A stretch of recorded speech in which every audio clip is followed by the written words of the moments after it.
Good afternoon, good morning, and good evening to everyone tuning in from around the world to this webinar, which I think is probably the first of its kind on modern slavery and, well, the first of its kind in Australia on modern slavery and climate change. My name is Jenny Stanger. I'm the Executive Manager at the Anti-Slavery Task Force in the Catholic Archdiocese of Sydney and your host today. In the spirit of reconciliation, the Anti-Slavery Task Force acknowledges the traditional custodians of country through Australia and their connections to land, sea, and community. We pay our respects to their elders past, present, and extend that respect to all Aboriginal and Torres Strait Islander peoples today who might be participating in this webinar. I'm participating from the lands of the Gadigal people of the Eora Nation and acknowledge the traditional custodians of the various lands from which you all are participating today.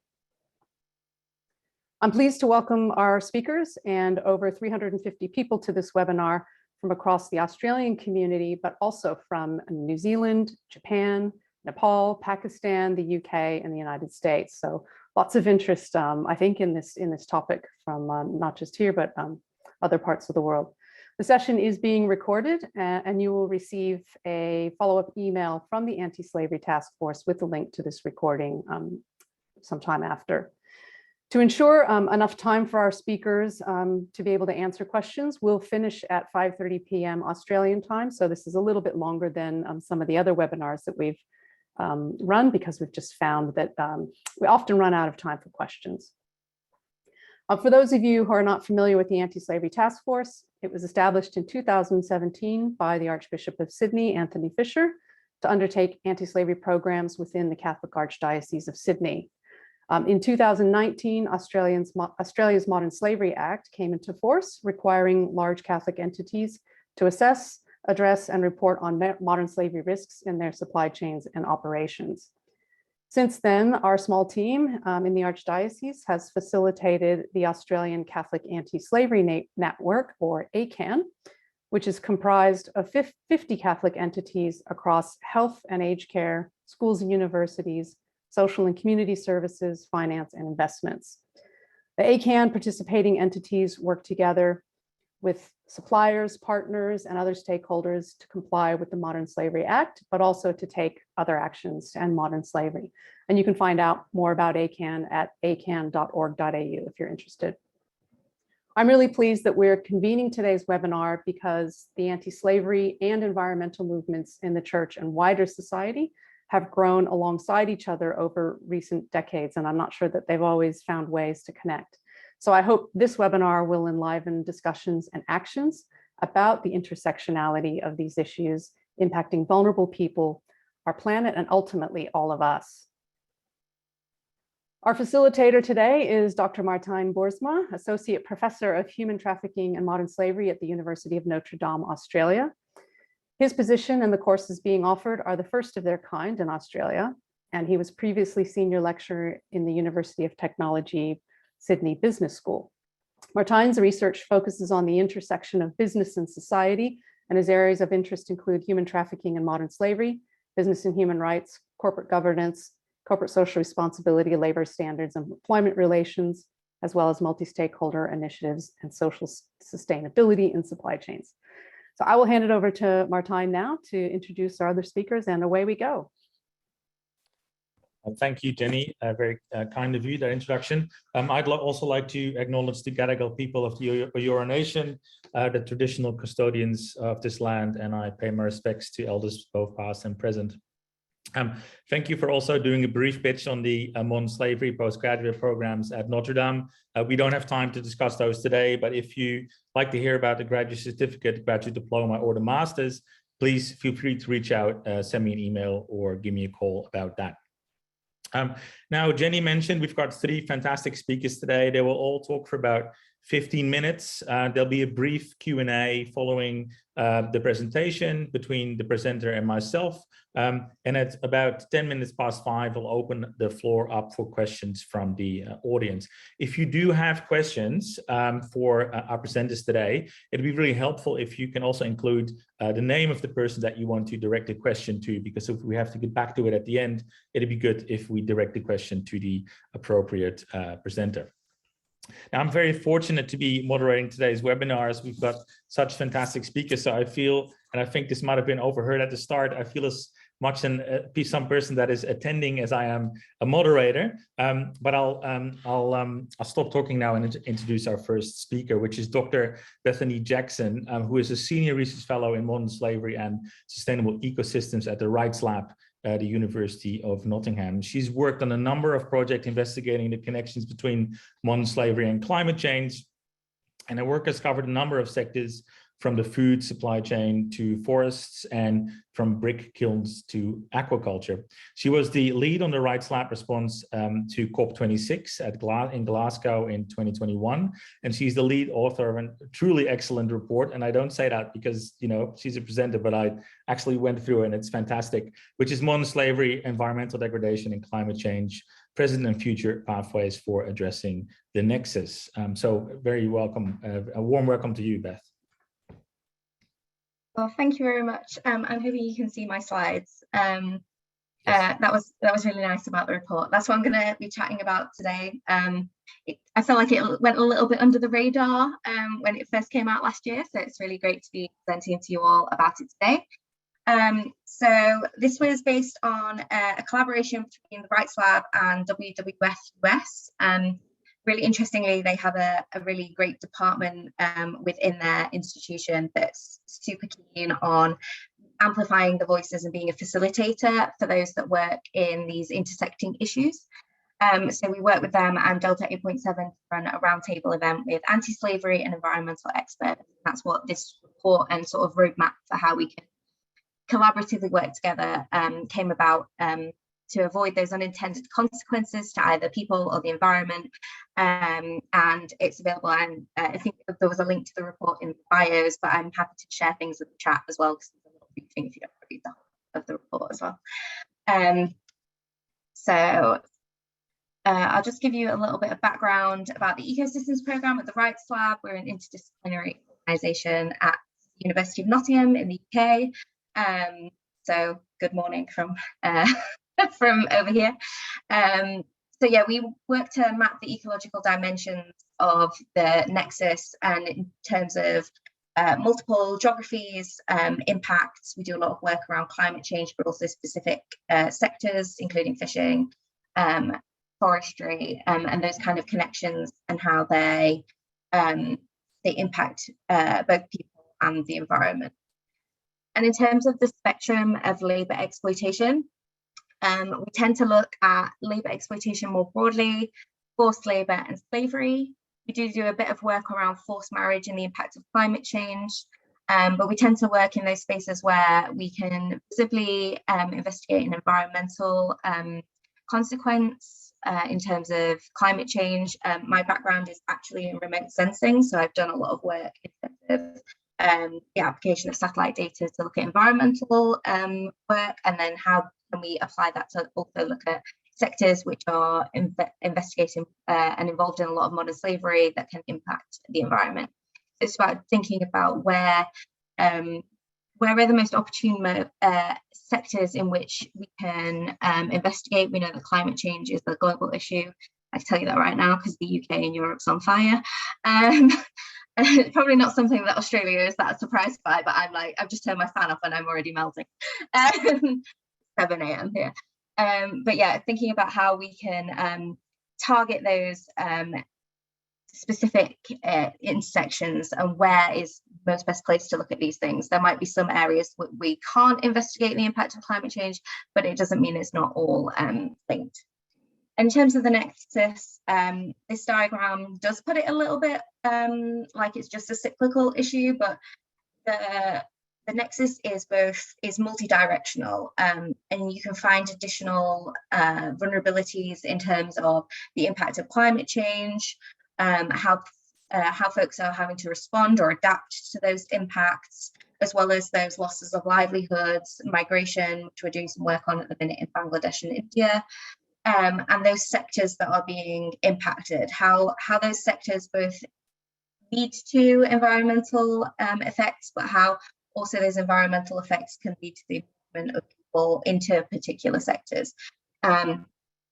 Some colleagues at Royal Holloway did a really interesting study around brick kilns in Cambodia, and they found that climate change was impacting agricultural communities, meaning they had to move to cities where they would work in brick kilns, which obviously produce a lot of greenhouse gases, amplifying this effect. Therefore, you can be impacted by climate change, end up in situations of modern slavery, but then impact climate change yourself. And we'll also see some really interesting stuff around our systematic review of forced marriage, where drought in some geographies can increase the rates of forced marriage, but it can also decrease in others, depending on the cultural usage of bride price versus dowry. And that's a really interesting dynamic of whether it's seen as an adaptive or a maladaptive response to climate change. So in terms of addressing the nexus in our report, before the event, we'd sort of identified these 3 key areas as a lab, and we also worked with a colleague at Tufts University around where we thought these issues around collaboration and sharing data and collaborative action were based. So a lot of that focused around data. Most of us work in the anti-slavery space, so we know that data can be quite hard to come by, particularly longitudinal or really detailed data. And that's something that's obviously very juxtaposed with the environmental data. We have huge amounts of data. Obviously, I'm from a remote background, so we've got like 50 years worth of data that we use for that. It can be quite difficult to draw inferences or bring those 2 forms of data together, and I think that's something that's really key moving forward, is how can we do that, and then sharing and access, who has access to that data, what is it being used for, how do we make sure that when we produce data it's not being used for nefarious circumstances, and then in terms of power dynamics, who is taking the lead on a potential intervention. If it's an anti-slavery intervention, it should be anti-slavery folks, but there has been a history of folks often knowing that environmental organizations are in this space, and then taking over slightly, but not necessarily having the expertise. And that was something that we were really, and WWF seemed really keen on, making sure that that doesn't continue to happen. And then whose voices are being included or excluded? Is it Indigenous communities, those workers? Is it survivor voices? This should be for all stages of either research or policy. And I'm thinking about the legislation that's also often disparate. The consultation period for the European Mandatory Human Rights Environmental Due Diligence Framework has ended. I think it's supposed to be coming up in the next session in the autumn. But thinking about how we can make sure that those legislations are actually relevant to folks, it's actually got a bit of a backbone. The UK Modern Slavery Act doesn't really do anything in that. I think the Australian one's slightly better.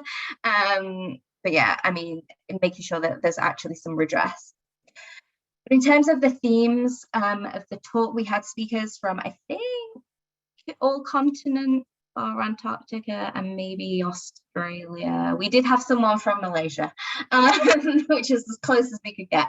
But we had speakers from BRICS Policy Centre in Brazil, Verite Earthworm Foundation from Malaysia, UNDP India, Heart Kenya, talking about the impact of modern slavery on the environment and vice versa, thinking about the impacts to supply chains, and then also thinking about intervention.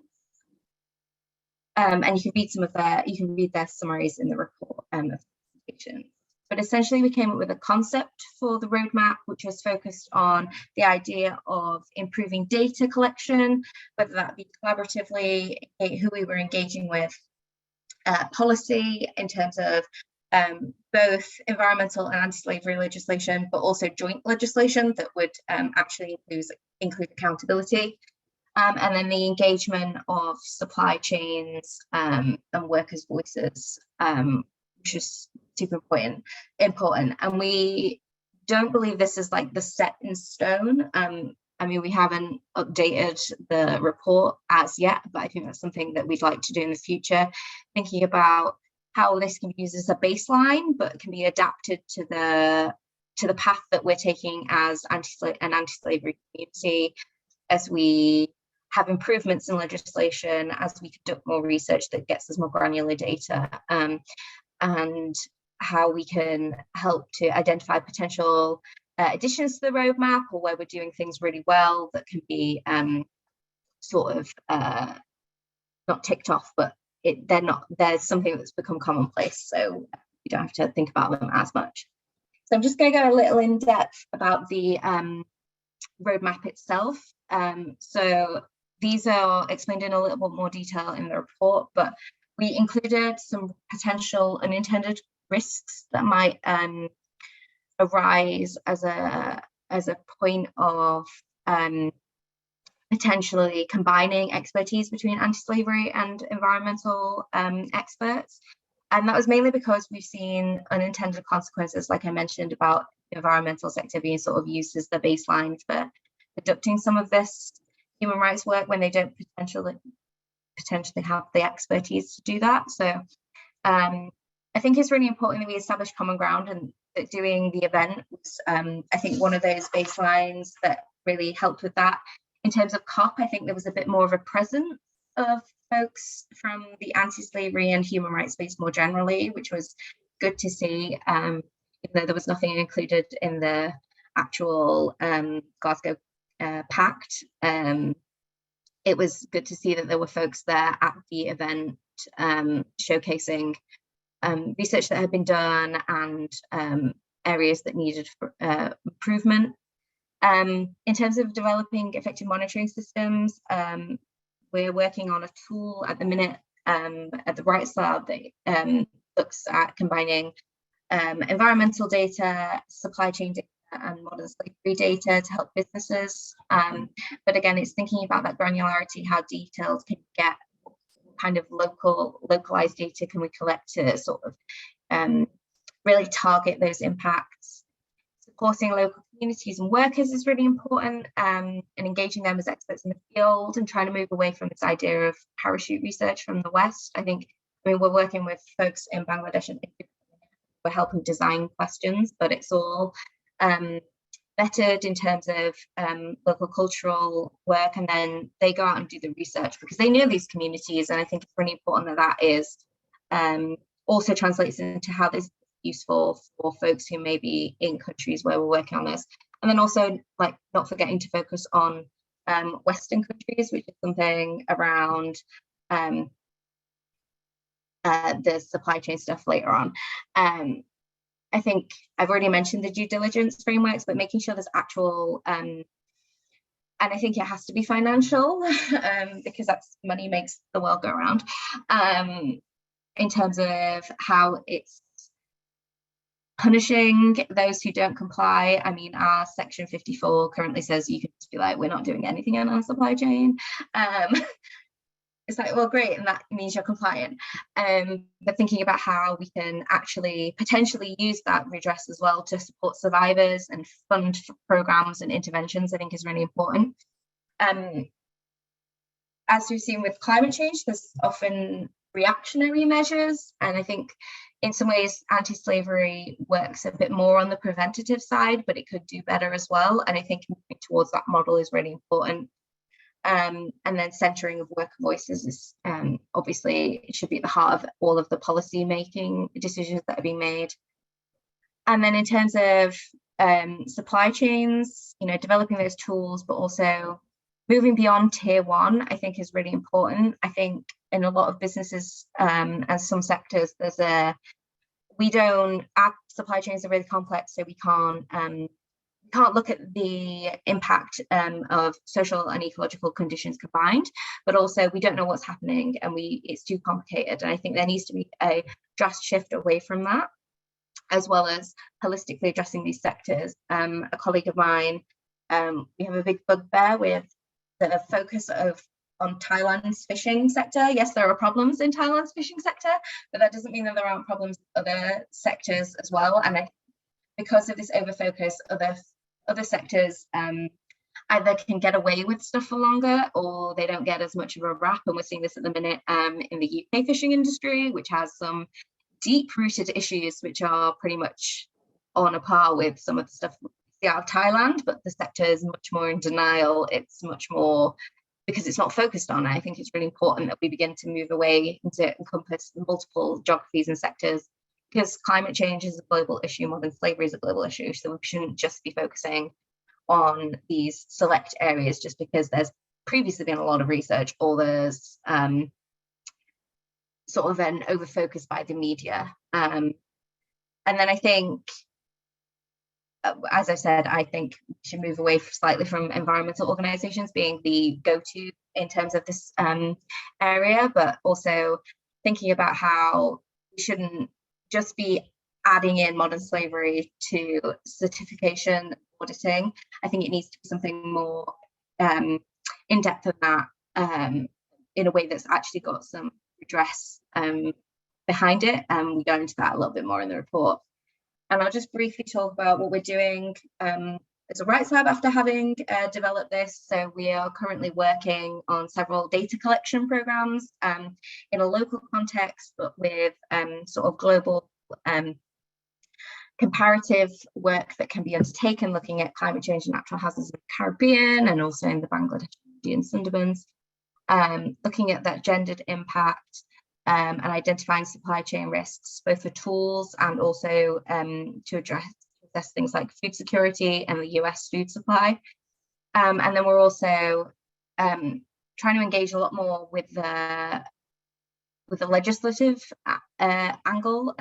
It was really good to see, I know Jenny shared it with us as panelists, but the Special Rapporteur on Trafficking Persons recently did a call that we submitted some evidence to, and that was really good to see that it's on the radar of not just the environmental folks at the UN, but also moving into the trafficking person space. So that's me and my contact details. So yeah, and I look forward to your questions. Thank you so much, Beth. So I'll ask you a question or two now, and then the audience can ask some questions at the end. One thing that I'd like to focus on a bit more in the roadmap that you described is the data component. So obviously everyone here would be familiar with, for example, the Global Slavery Index that Walk Free creates about every 3 years. I believe they're doing the new one this year. Now, when I went to the methodology on their website and I sort of did a dirty Control F look for climate, there was no mention of a climate indicator in there. And you did just mention the fact that data gathering in this space is obviously such an incredible challenge.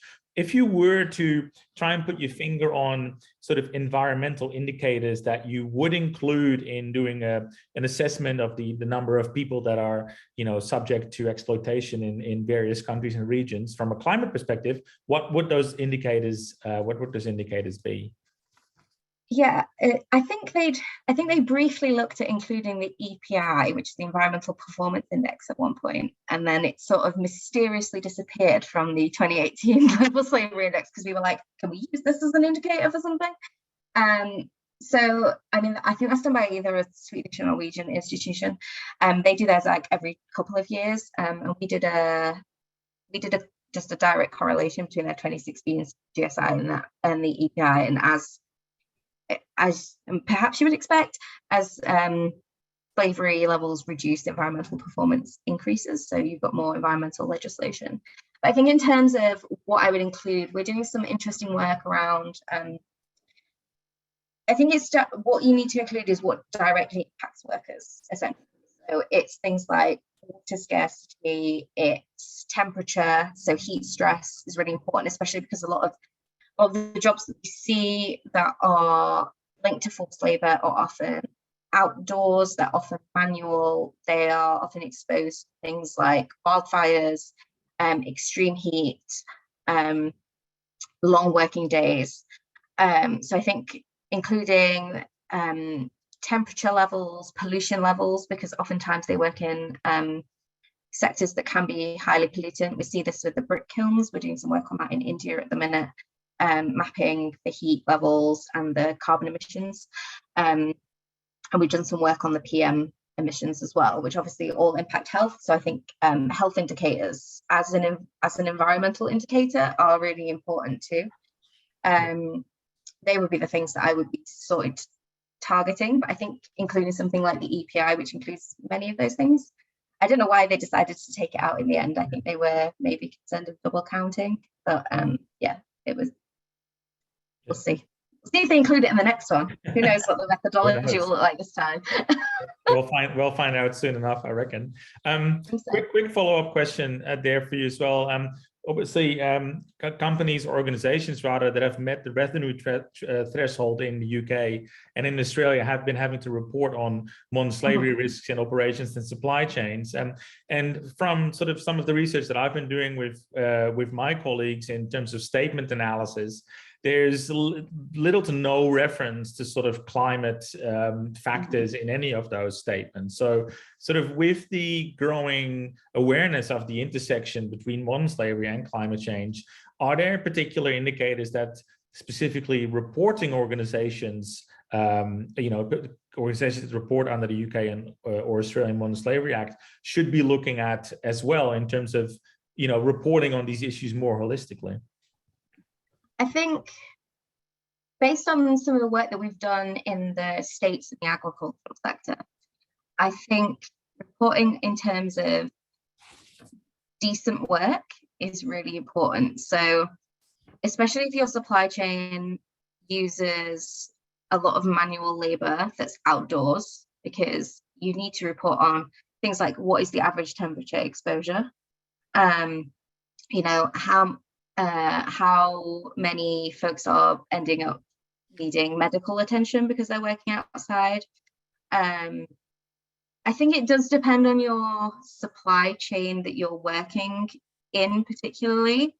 And I also think the reporting of you have to be over a certain threshold kind of mitigates some of the issues that we see, because often they can be small. They can be small businesses and they don't have to report. It's easy to hide in plain sight if you're doing that. And I think, and equally, if you're then contracting or outsourcing to folks who are below that threshold, are you really doing the due diligence? I think it's really important that perhaps that's something that should be looked at in the next review. I mean, it doesn't need to be the same requirement for reporting standards, but I think it's something that is definitely lacking, particularly when it's usually those smaller suppliers that end up having workers that are potentially more exposed to risks of climate change, like flooding, heat waves. Great, thanks so much, Beth. We're actually well on schedule, so I'm happy with that. I'll go to our second speaker, which is Ritu Bharadwaj, and she is a senior researcher at the Climate Change Group at the International Institute of Environment and Development. She has more than 20 years of senior policy development experience, management experience in working in government, funding agencies, and at international NGOs. She's worked extensively on climate resilience, resource conservation, social protection, migration, and gender issues, and her work has developed an evidence base for the creation of policy frameworks and strategies in numerous organizations. And like Beth, she has produced some great reports that I can recommend to everyone. Two of those are Climate-Induced Migration and Modern Slavery, a toolkit for policymakers, and the other one is Climate Change, Migration and Vulnerability to Trafficking. So welcome, Ritu.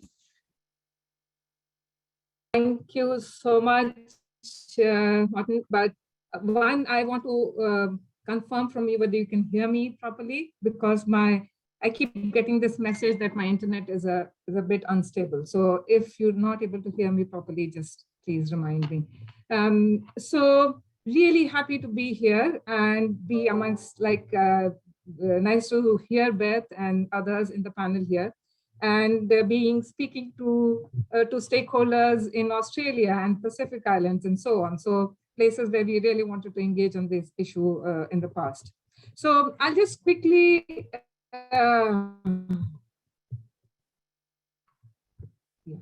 So I'll just quickly show these figures, and I'm sure anyone interested in this space has already seen many of this. But what I really wanted to highlight is that, slavery is not a new phenomenon. We've been hearing about this term since colonial era, but if you look at the numbers, it's far greater today than any other time in the history.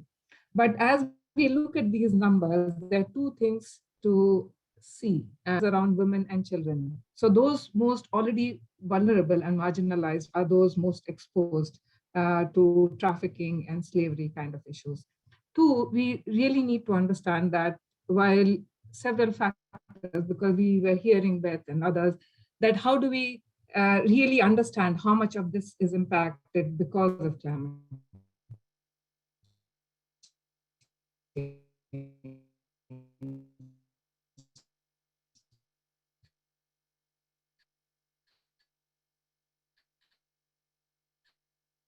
But what we really, it's crucial to understand that while several socioeconomic percentage belongs to climate impact, and this percentage is because of the past. The one that we already have is in some ways they are getting impacted, or climate is acting as a stress multiplier to them.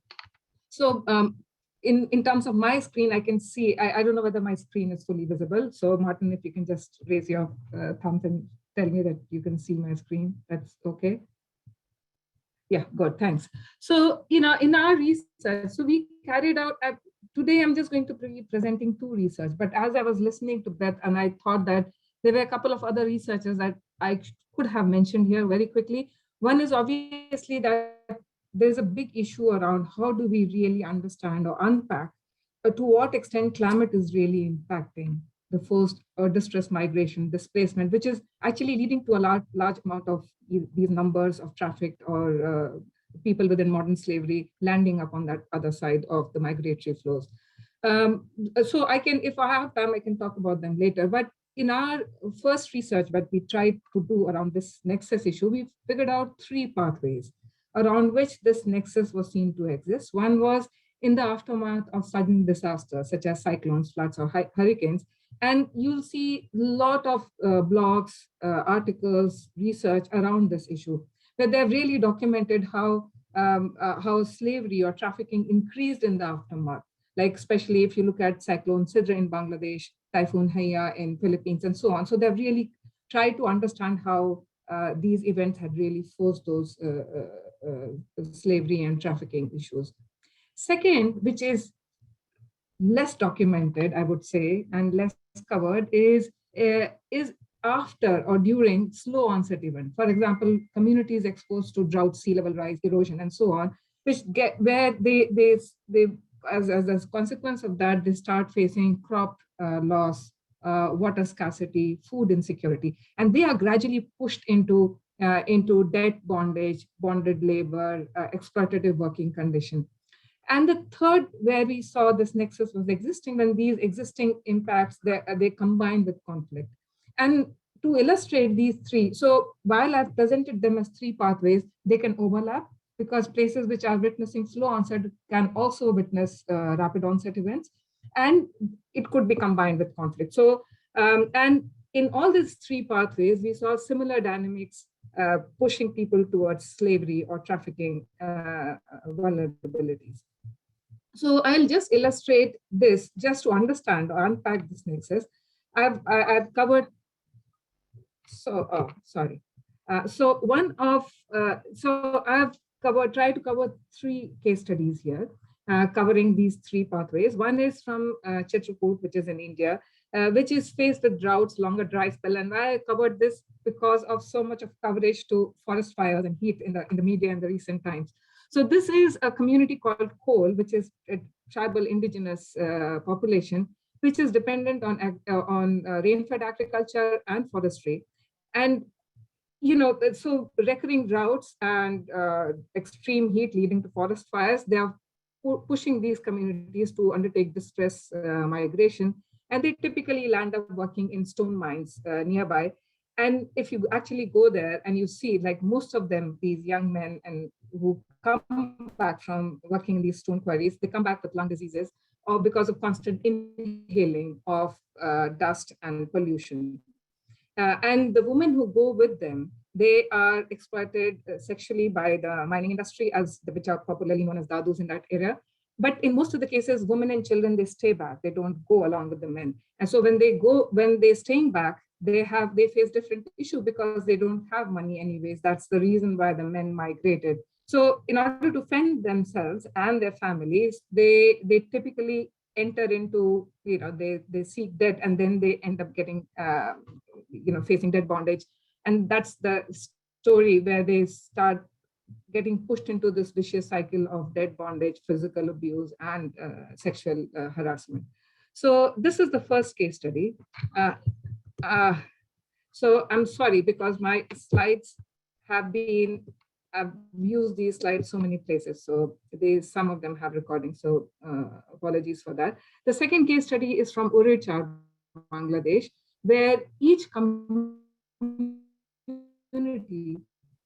this community, we studies collection was done purely by the people who are working on this issue, both on trafficking, slavery. So, and we just provided mentoring support to them. So every household in Urichar had been displaced minimum 3 to maximum 7 times. I removed the picture of a lady who actually lost all her 7 sons in this process of displacement.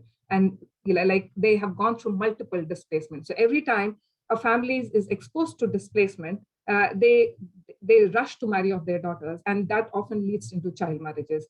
Then, especially both men and women, they have to migrate, especially the people who are marginalized and who are poor. They can't afford to buy land in a new place, so they undergo permanent migration or permanent displacement, mostly to urban centers. And because they don't have that support system there, support network there, they are exposed to exploitative working conditions because they move with very limited bargaining power. And women there, they are, while they are also exposed to exploitative working conditions, they also have to face, along with that, domestic violence, sexual violence, and so on. And the last line you can read that, it's particularly boys and girls, they have to leave schools because of the displacement, and they lose any chances of future. I know about Bonambo, but you know what? Many would not know that people from Lake Chad Basin started displacing much before the 2009 Boko Haram incident started forcing people out. So combined with conflict and climate change, more than 5 million people have been displaced here. And because of these multiple displacements and livelihood loss, women and girls especially, they are forced to undertake work in exploitative conditions, and that exposes them to the risk of gender-based violence. And again, men and boys both, this is how conflict, the intersectionality between conflict climate really plays a role here, where when they are exposed to recurring livelihood loss and displacement, they become more vulnerable to being radicalized by ideologies of Boko Haram. So this is where these 3 pathways exist. So I'll just quickly give you some more. So we did another research to understand, is there really a difference between the extent of trafficking and modern slavery between a slow onset event and an area exposed to rapid onset event? And what were the underlying drivers? And I'm just conscious of my time, and I'll just quickly take you through it. So we picked up 2 areas in India. So one is Palamu district in Jharkhand, which is exposed to drought, slow onset, and Kendrapada in Odisha, which is exposed to cyclone, flooding, but they're also exposed to drought. And I'm not going to take you through all these figures, but the thing is, these recurring. So why I'm going, if you look at the slide here, it says climate change, loss and damage.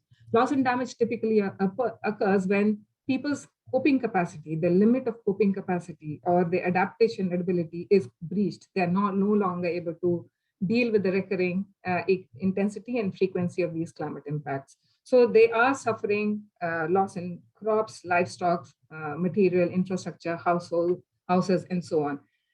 But and just to explain the level to which this is occurring, we saw in cyclone affected area in Odisha, the Bay of Bengal, and that also holds true for Bangladesh as well, that used to receive 1 cyclone in 2 years. Now they receive 2 cyclones in 1 year.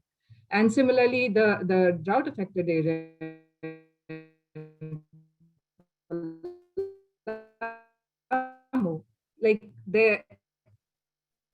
you go there and I talked to the chief minister of this. And there's no climate change in my state, but actually if you look at the ground situation, there's severe water scarcity. Land was of no use, so they had given it away to the brick kilns, and that was leading to further scarcity of water and so on.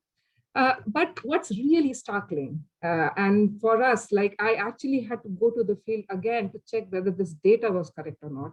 And I would say we paid a lot of attention on how we collect this data, because you can't just go and ask people where you trafficked or where are you facing slavery-like situation. They'll never open up. So we had engaged 2 grassroots level NGOs who only work on trafficking, slavery, freeing people from these exploitative working conditions.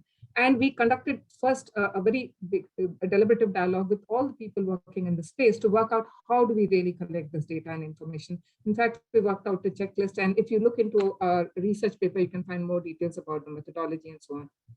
But the most startling finding for us was the extent of trafficking in the slow onset event area, which is Palamu, which is also exposed to conflict, was 42% compared to the area which is exposed to rapid onset event, which was 16%, which if you is almost 3 times. And the child trafficking issue was high. Like we didn't find child trafficking so much in the rapid onset event area, but it was very rampant in the slow onset event area. So we try to understand.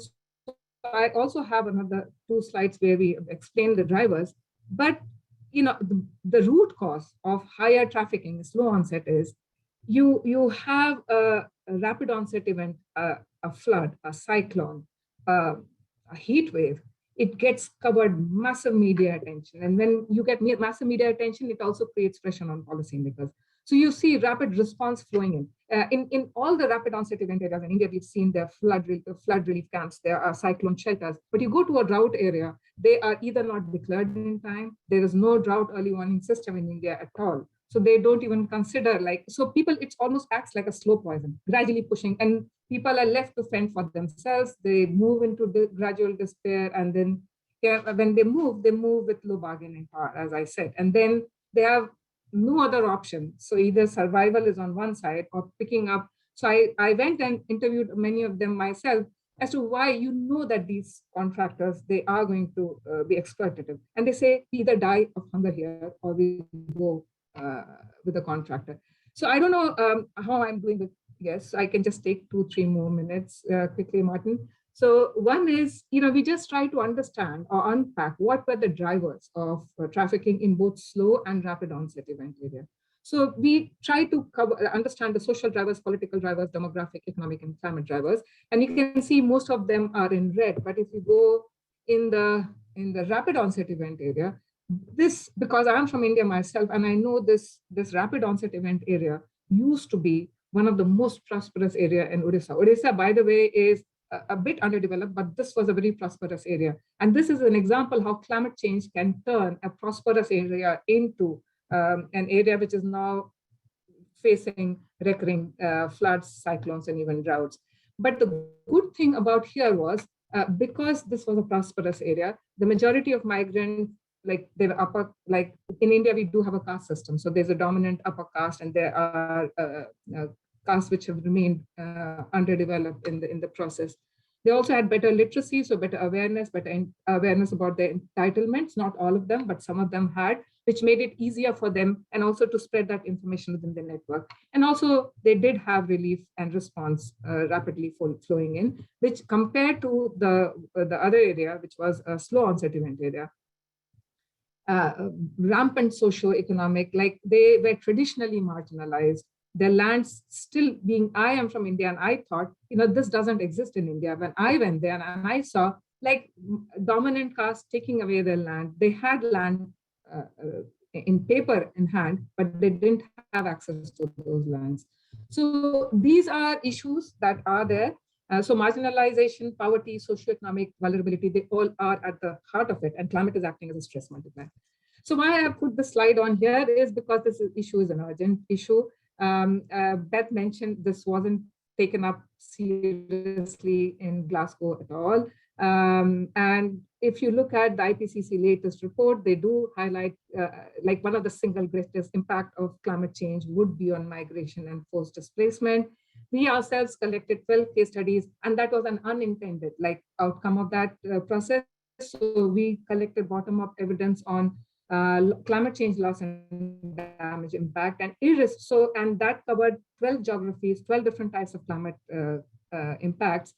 And one thing was common across all those 12 geographies, and just migration.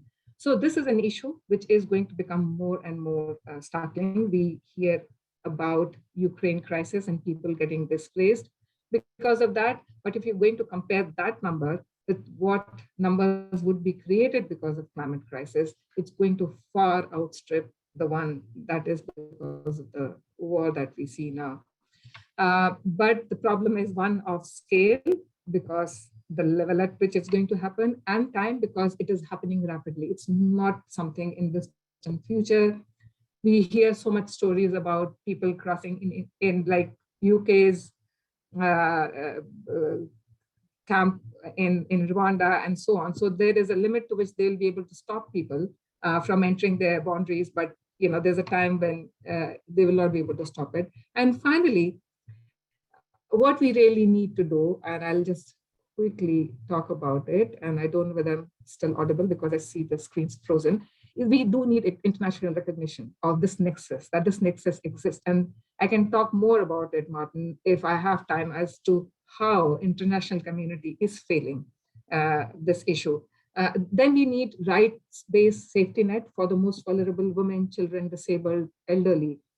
We need to allow them to move with dignity when they're exposed. And for that, we need rights-based social safety net, and that should come through climate finance. And then also national recognition. Even in India, we have currently done analysis of 46 least developed countries, NDCs, and we found that this issue has not been recognized. Even migration has not been recognized as much as it should. So I'll just stop there, Martin, and apologies in advance if I overshot my time. So. Apology accepted. You actually proactively already answered a question I had, because obviously it's a fascinating way to look at the problem in terms of the slow and rapid onset impacts of climate change and how that affects working people. My question to you was going to be, and you partly answered that, and perhaps you can quickly sort of add to that if you can, is, from a policymaking perspective, that obviously brings with it tremendous challenges in terms of how do you take those slow and rapid onset events into account when you come up with public policy. So what are some of your suggestions in that space that can be done? So, Martin, the biggest problem with the policymakers is they tend to take notice of issues that are, like, for them a priority.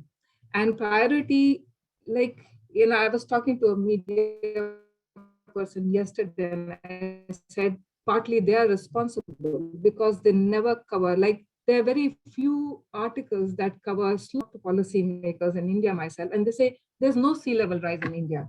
In my research area, there were 7 villages which had already gone underwater, and those people had migrated to the research village, and even there, the sea coastline was 2.5 kilometers away, which is now 1.5 kilometers. So in due course, they will be displaced too. The only problem with this is because it's not evident immediately, it's not happening like with a big bang, they don't take notice. So probably we need a drought early warning system, and an early warning system. I'm not just talking about drought here, but like for slow onset event, we do need anticipatory measures. We do need to provide relief and support before these things are occurring, and need to identify some of these areas which are increasingly becoming inhabitable, and move people to safety. You can't just leave them to fend for themselves. 2, we need, for example, portability of some of these social protection entitlements. So in many of these countries, in India, Bangladesh, and many of these countries, we do have social protection measures to support communities which are exposed to these events. So they, like poor and vulnerable, would be covered by job guarantees, by health benefits, by education benefits. But the problem with them is that they're only available till the time they are in their native village. And by the very nature of climate impacts, they are forced to move. So these entitlements should be moving with them. There has to be portability. And once it happens, they need to be provided like ex ante, but also post facto. So once these events occur and the event is over, they should also be provided post facto support to recover from those events. And how do they build back their life and better, so that when the next time that they are exposed to those impacts, they are not as much impacted by it, or at least they know how to cope with it. Thank you, Ritu. Thank you so much for that. I will go to our third speaker of today, which is Lorraine Finlay, who is the Australian Human Rights Commissioner. She started her term at the end of 2021, and prior to joining the Commission, Lorraine worked as a lawyer and academic specializing in human rights and public law. Her most recent roles before joining the Commission were that she was a senior human trafficking specialist at the Australian Mission to ASEAN, and she was a law lecturer at Murdoch University. In her academic role, Lorraine lectured in many areas, including criminal law, international human rights law, and constitutional law, and she's been recognized with multiple national and university awards for her teaching and research. Welcome, Lorraine. Thank you so much. Can I just check, is my screen actually successfully sharing? Yes. Brilliant. Well, good morning, good afternoon, and good evening, depending on where you're coming or joining us from. And I'd like to begin by echoing the earlier acknowledgement of the traditional custodians of the land on which we meet today. From my location, this is the Gadigal people of the Eora Nation, and pay my respects to their elders, past, present, and emerging. I'm really delighted to be here today for what has already been, from my perspective, a really thought-provoking discussion. And I'd particularly like to thank the Anti-Slavery Task Force and Jenny Stanger for bringing us all together for what I believe is the first event in Australia of this kind, where that connection between modern slavery and climate change is actually being expressly highlighted and examined. Our previous speakers have given a really powerful examination of the connection and the multifaceted linkages between modern slavery on the one hand and climate change on the other. And I don't propose to re-go over what they've already said or duplicate their comments by really focusing on those linkages, other than to say that the explanation given by Dr. Chris O'Connell in the 2021 Anti-Slavery International report, From a Vicious to a Virtuous Circle, really encapsulates to me the multidimensional and circular nature of the relationship. And the quote up on the screen to me really does highlight some of those aspects of that nexus that we need to think about. When we look at that definition or that explanation, there's one point that I do want to highlight that I think is particularly relevant to our discussion today, and that's the importance of recognising that human trafficking and modern slavery don't always involve crossing borders. And I think the 2019 US TIP report really highlighted this by emphasising the ILO estimate that traffickers exploit some 77% of their victims within the victim's own country of residence.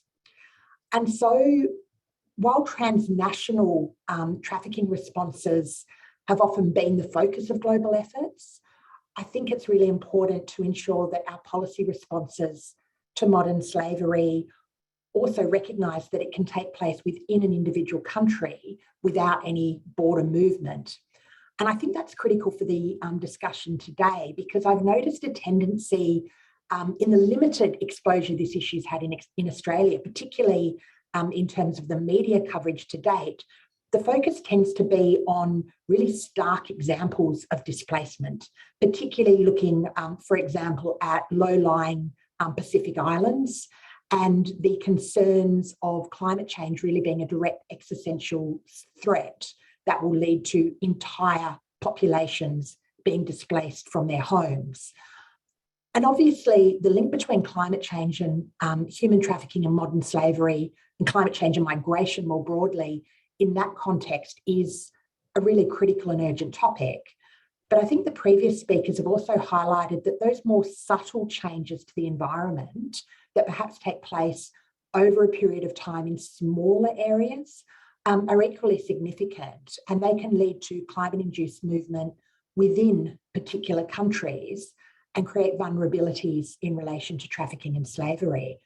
And I think it's really important not to overlook this aspect, because when trafficking and slavery takes place within the boundaries of one particular country, there's often a real gap in the global responses.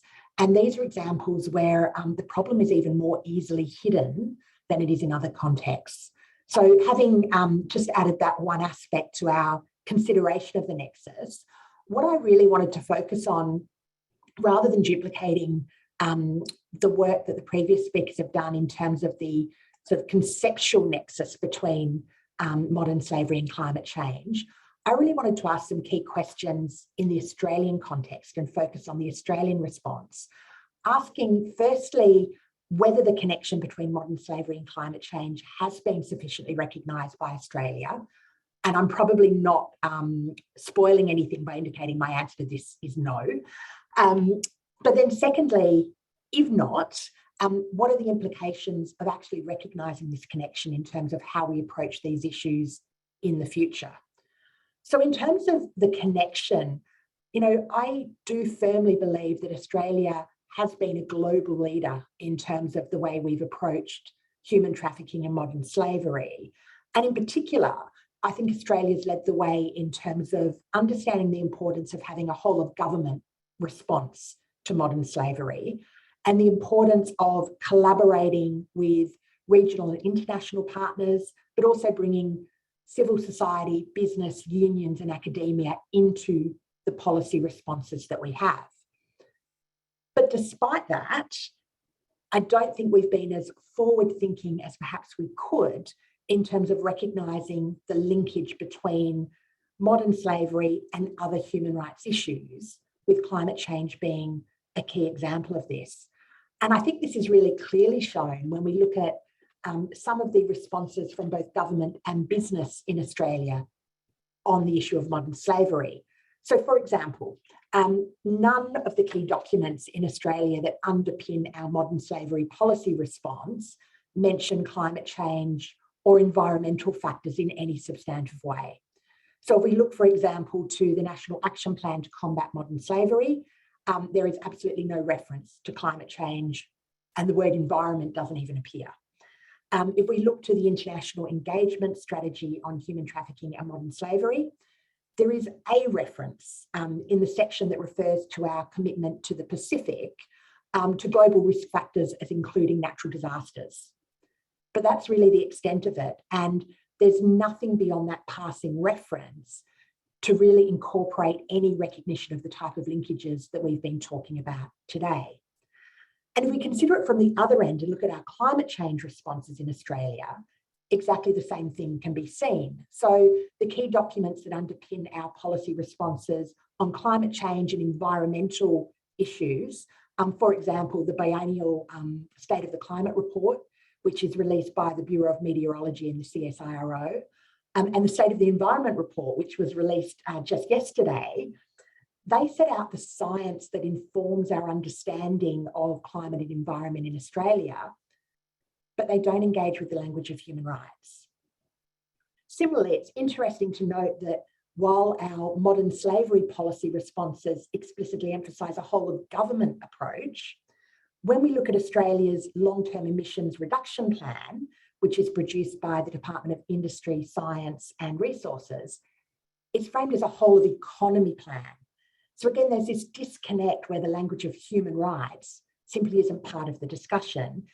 And we seem to try to distinguish between sort of economic and science on the one hand and human rights on the other. And those conversations are kept quite separate. Similarly, if we look to the DFAT website, climate change is listed there as one of the global themes. And the relevant subpage contains a really clear summary of Australia's international commitments in this area on climate change, the work Australia is doing on climate change.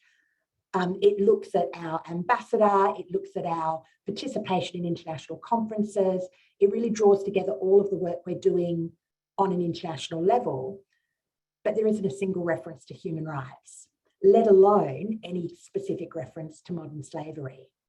And please don't misunderstand, I'm not intending to raise these as criticisms, because I recognise that modern slavery and climate change are both huge issues on their own. It's simply intended to highlight the fact that our existing policy responses simply don't explore the interrelationship between issues. And there is a tendency for us to view these challenges within silos that are divorced from the relationships that they have with each other. Again, going back to the modern slavery side of things, this is certainly reflected in the Australian legislative framework. So if you look at the Modern Slavery Act 2018, it creates a reporting requirement for businesses in the Australian market with a revenue of at least $100 million or above. And those businesses are required to provide an annual modern slavery statement that sets out their actions to assess and address modern slavery risks in their global operations and supply chains, and to address a number of mandatory criteria. When you look at the legislation, the mandatory criteria are certainly broad enough that a business could potentially include information about climate change risks and the actions that they're taking to reduce those risks. But it certainly isn't referred to explicitly. And it also isn't referred to in any of the guidance that I've seen that's been provided to business around modern slavery statements and how they should assess their risks. And again, going to a point that was raised before, in the modern slavery statements that I've looked at, I've certainly seen little to no evidence of references to climate change or other environmental impacts in terms of the connection they have to modern slavery. So again, it's not intended as a criticism, more to the fact that I think there is a real opportunity to strengthen our responses by having a greater understanding of those linkages and really trying to develop the full picture that we present of both modern slavery on the one hand and climate change on the other. And I'll even go a step beyond that and say the interrelationship between a really broad range of human rights issues. So in terms of the implications, if we accept that this connection hasn't been properly recognised, but that it should be, then there are a number of important implications for the way that we approach these issues in the future in our policy responses. And in the time available, I don't propose to give a comprehensive analysis of every possible thing that might be done, but instead I wanted to present some initial thoughts in the hope of sparking conversation and really hoping that today is a first step in a continuing discussion about how we can better approach these issues to have a more comprehensive approach. So the four things I wanted to highlight were, firstly, the Nexus really evidences to me the importance of moving beyond a criminal justice response to modern slavery. And I'll go into a little bit more detail on each of these in a moment. The second is the broader importance of adopting an integrated approach, both in terms of understanding linkages between human rights issues, but also in terms of more strongly connecting human rights issues on the one hand with economic and developmental issues, and particularly the SDGs on the other. Thirdly, I just wanted to make a comment about protecting against unintended consequences. And then finally, I think this whole discussion raises an interesting and timely question about mandatory due diligence legislation and whether that might be a more effective way of actually acknowledging some of these linkages. So just to make a brief comment about each of those, in terms of moving beyond a criminal justice response, the early responses to modern slavery were really strongly grounded in the need to strengthen criminal justice processes. So the idea of ensuring that national laws were in place, that training and resources were provided to police, to prosecutors and to judges so that perpetrators could be caught and punished. And ensuring effective criminal justice responses is really an important aspect of the approach to combating modern slavery. But as we come to understand the root causes of modern slavery, which is really grounded in vulnerability, in disadvantage, and in marginalisation, it's clear that if you actually want to eradicate modern slavery, you need to take a much broader approach. So unless we address those root causes that result in people being vulnerable to trafficking and slavery in the first place, the best we can ever hope for are superficial improvements. And the eradication of modern slavery ultimately has to be a holistic approach that engages deeply with these underlying issues. And if you look at it like that, understanding the linkage with environmental protection and the need to address climate change isn't just a nice add-on that's interesting for academics. It's actually a practical necessity if we actually do want to address the root causes of modern slavery. And that feeds really neatly into the second point about the importance of an integrated approach. I think with respect to modern slavery, certainly the Australian approach has really started to recognise the linkages between modern slavery and migration. And if I could use an example close to my heart, within the Australian mission to ASEAN, there has been a considerable amount of work done to really integrate regional anti-trafficking programs such as ASEAN Act with regional migration programs such as Triangle and ASEAN, recognising that if you have programs encouraging safe and fair migration within the region, they'll obviously have an important impact in terms of reducing vulnerability and assisting in efforts to combat trafficking and slavery. The next obvious step is to expand those connections even further to ensure that we're effectively integrating our responses to seemingly distinct human rights issues that are actually connected in practice, such as modern slavery and climate change. The simple truth, in my view, is that human rights issues very rarely arise in isolation. And yet, we often take a siloed approach to them. And if we do that, we end up with responses that don't truly reflect underlying causes, and we don't actually end up achieving meaningful or durable change because we're not actually understanding what underpins these issues. I'd also take this one step further yet again and suggest that we also need to better integrate human rights issues with economic issues. We have a tendency to view human rights as being a category distinct from business and economic issues. And so while businesses are now increasingly incorporating ESG approaches, this is too often done through having a separate ESG person or a separate human rights advisor who develops standalone policies or procedures, rather than fully integrating human rights approaches and considerations into every aspect of business operations. Similarly, we really need to better recognise the connection between human rights and sustainable development. And the IDLO highlighted this in 2019 when they observed that human rights and the sustainable development goals go hand in hand. When they run on parallel tracks, while they run on parallel tracks, both communities tend to operate within two separate silos. Bringing those silos together will ultimately lead to better outcomes for humanity. The third point that I wanted to raise is protecting against unintended consequences. And what we've spoken about today is recognising that link between modern slavery and climate change. And effectively what we're recognising is that the root causes of modern slavery can be found in conditions of disadvantage, marginalisation and vulnerability. To the extent that climate change leads to vulnerability and disadvantage, it's therefore a risk factor for modern slavery.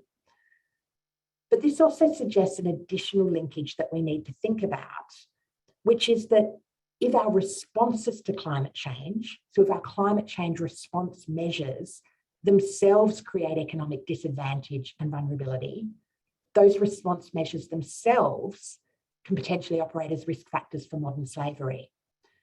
The reality is that the cost of environmentally progressive policies all too often fall on the very people who can least afford to pay that cost.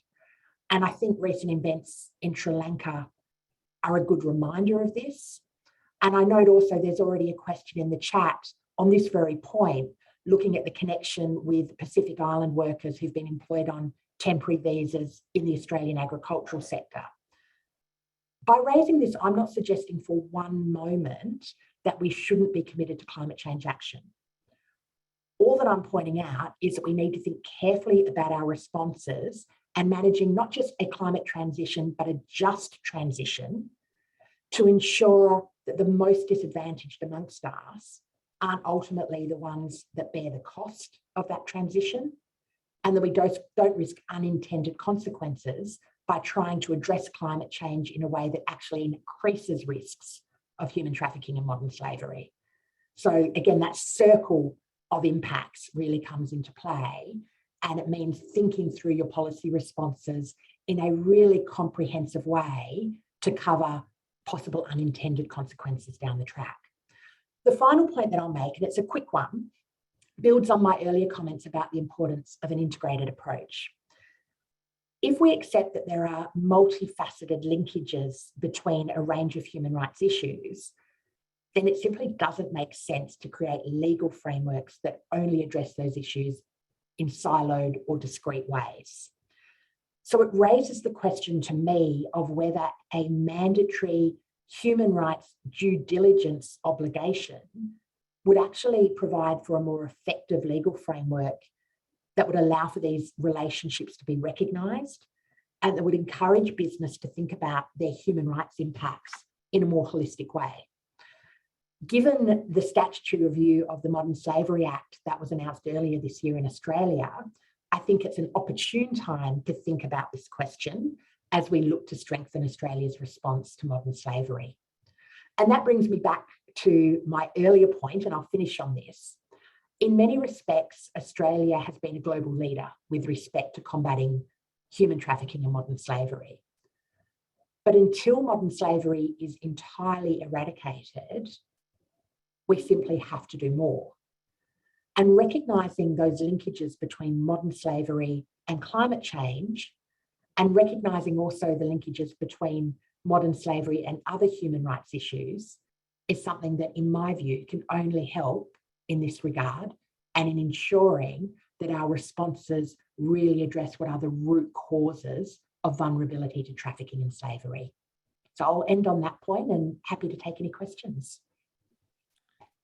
Thank you, Lorraine. And we'll skip my question to you for the sake of going into the questions, the excellent questions that have been posed by the audience members. So first question, I'll go straight into it. First question is actually directed to Beth, and that's in the context of sort of the dynamic relationship between modern slavery and climate change. And Ben asks, with reference to some of the agricultural programs that we have in Australia that bring in temporary workers from Pacific Islands usually. He says, well, these programs are usually seen as a form of foreign aid to help impacted nations, that are experiencing the effects of climate change. And he's asking this, he's saying, is this program an example of how environmental issues could expose people to modern slavery in the Australian agricultural sector? And for those who are unaware, we have had many instances and examples of wage theft and more egregious forms of exploitation in the industry. So is that an example of that, Beth? Yeah, I think we're currently working on a project where we've coded a lot of media reports, and so I can tell you that some things are very high risk in our study from Australia.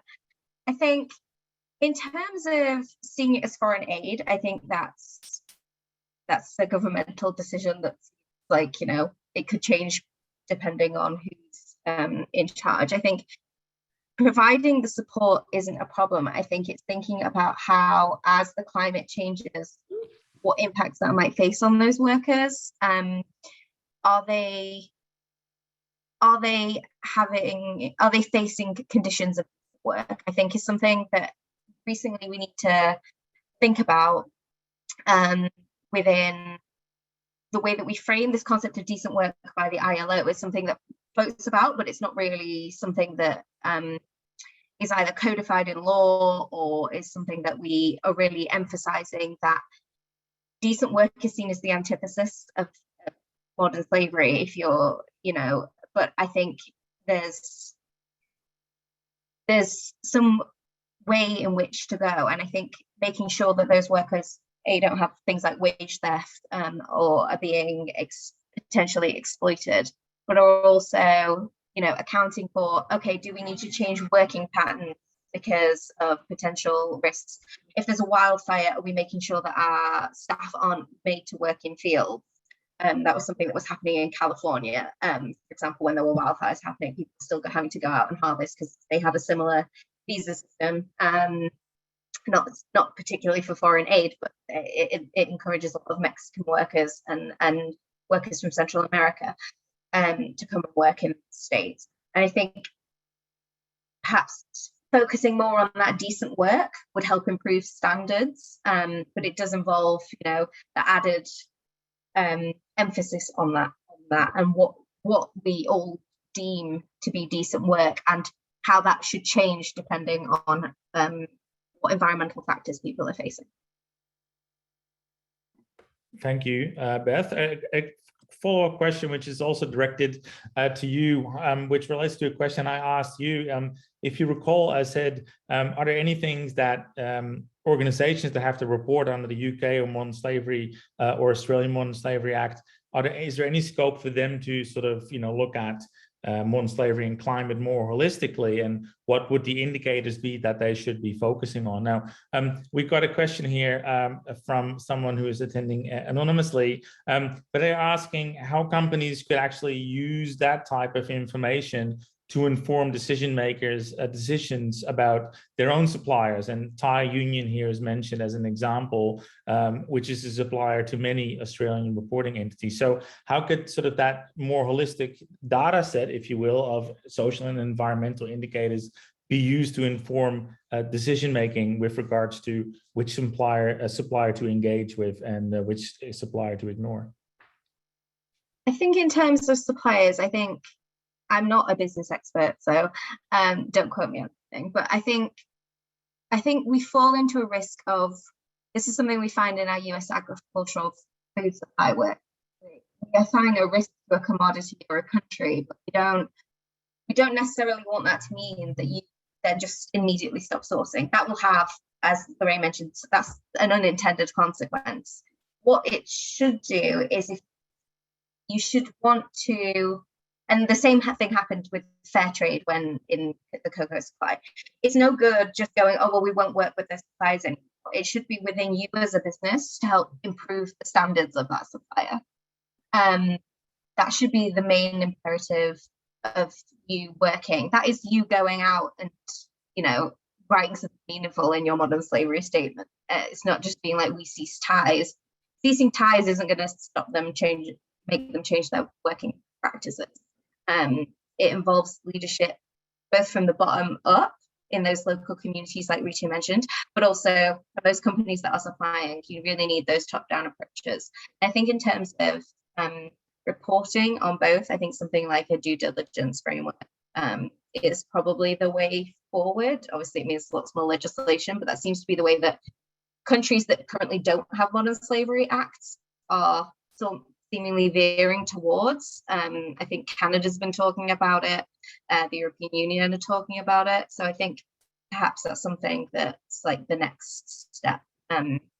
Thinking about bringing together those classic indicators of climate change, emissions, financing, those kind of things, and then bringing them in with those human rights issues more broadly, like Lorraine was talking about. Thanks, Beth.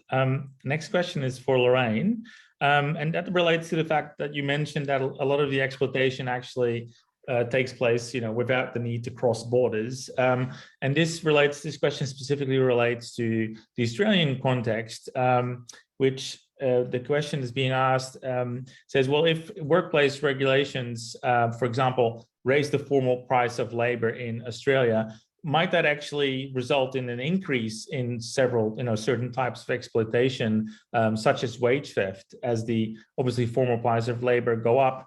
More companies might experience price pressures and therefore might be tempted to cut corners. It's such an interesting question, and there are so many different aspects to it. I think if I could just make 2 points in response. The first is a really preliminary one, which is I think we actually do need to have a much more open conversation about the risks within Australia, because I think certainly amongst the broader public, there is still a tendency to think of modern slavery as an issue that, you know, really affects other people in other places. And in actual fact, it is an issue that we need to be alert to within Australia and we need to be talking about. So that's the first point. The second is, you know, I do think that if you raise conditions or raise the price of labour beyond the capacity of business to pay, certainly there is a risk that you then create a black market where those protections are undercut outside of the legal framework. I don't think the answer is that we shouldn't have those protections. You know, I think the answer is that you need to ensure that in addition to a legal framework that provides for workers' rights and workers' protections and appropriate conditions of work, you actually have the regulatory mechanisms in place to ensure that those are enforced, and that to ensure that you have mechanisms and processes in place that actually look for the risks of modern slavery and are able to react to those and provide people in positions of vulnerability with avenues and places they can go if they do need to get help, and an awareness of what isn't appropriate in terms of workplaces. Because again, there's a, you know, continuum and a difference between working in a job that, you know, may not be your dream job and may not have the absolute best conditions that you like. That's not the same thing as modern slavery. And so ensuring there's an understanding of what those differences are and what the risks of modern slavery are is really important. Thank you, Lorraine. Another question, which I'm not necessarily going to give to any particular panelist because it mentions something that all of you have alluded to, which is supply chains.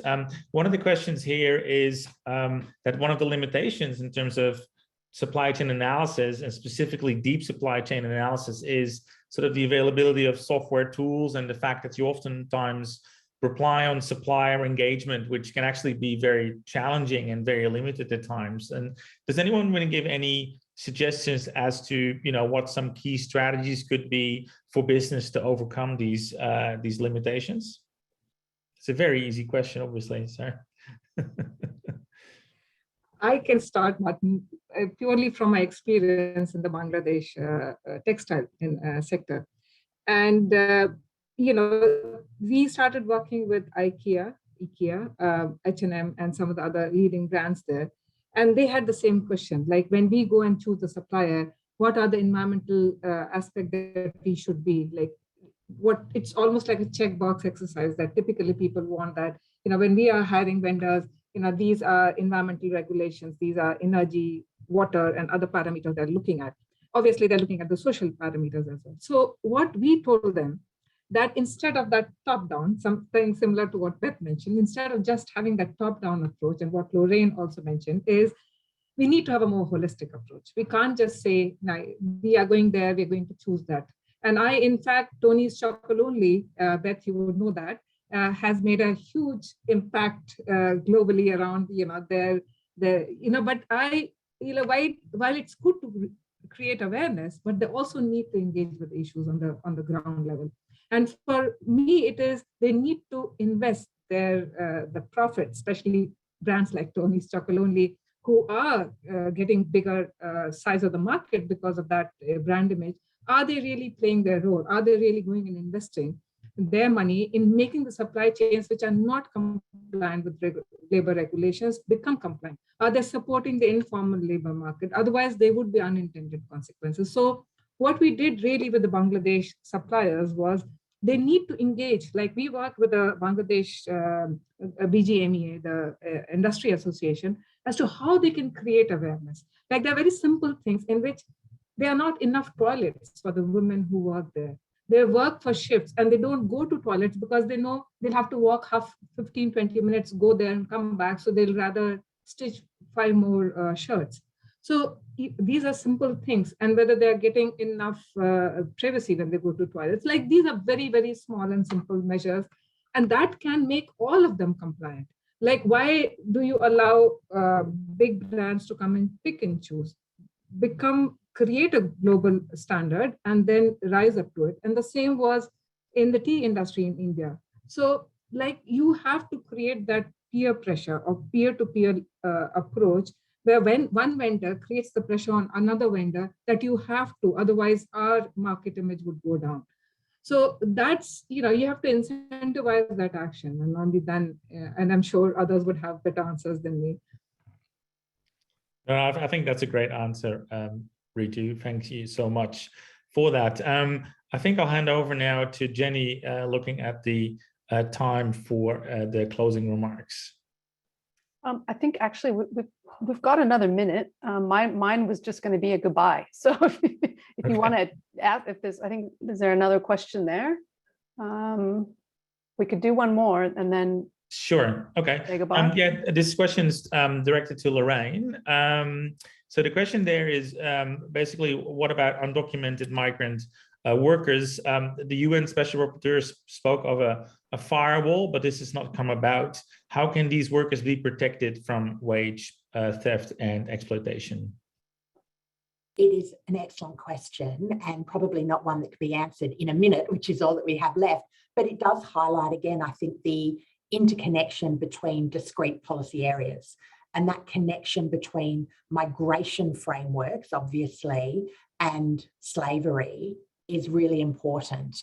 And I think one of the difficulties is actually finding that nuance in your policy settings between the overall approach a country might take, towards not necessarily wanting to encourage undocumented migration, but recognising that in reality, it exists and there's a need to ensure that there is protection provided for people so that even when they're in undocumented situations, they're not going to be subject to exploitation and they're able to seek protection. It's a really challenging space. And unfortunately, again, I think in Australia, there have been instances that have been highlighted recently that show it is an issue in reality, and it's something that we're not adequately addressing at the moment.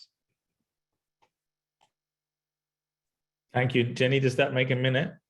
Yeah, that's fine. I just wanted to give that person the opportunity to have that question answered. Well, thanks so much, everyone. People are starting to drop off. I think it's time to pick up kids and make dinner, at least on this side of the planet. I really want to thank everyone for coming along today and sharing. Ritu and Beth, your research is, I think, really groundbreaking and has really helped to start hopefully a new conversation here in Australia. When I posted, I think, a graphic from Beth's report last year on LinkedIn, I got more comments on it than anything I've ever posted, and that really helped to spark us putting this together. So and Martijn, thanks for your good facilitation.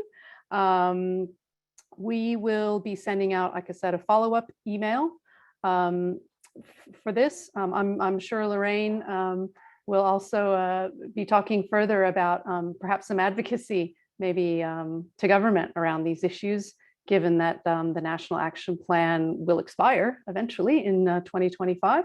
So maybe there's some room for, some reform or some amendments or some new thinking when the next action plan gets put together for consultation. Thanks everyone for your attendance. You'll get the follow-up email. We'll see if the presenters are willing to share the slides and compile them all together for you and attach that to the recording in the follow-up email. Thanks again, everyone. We'll see you next time.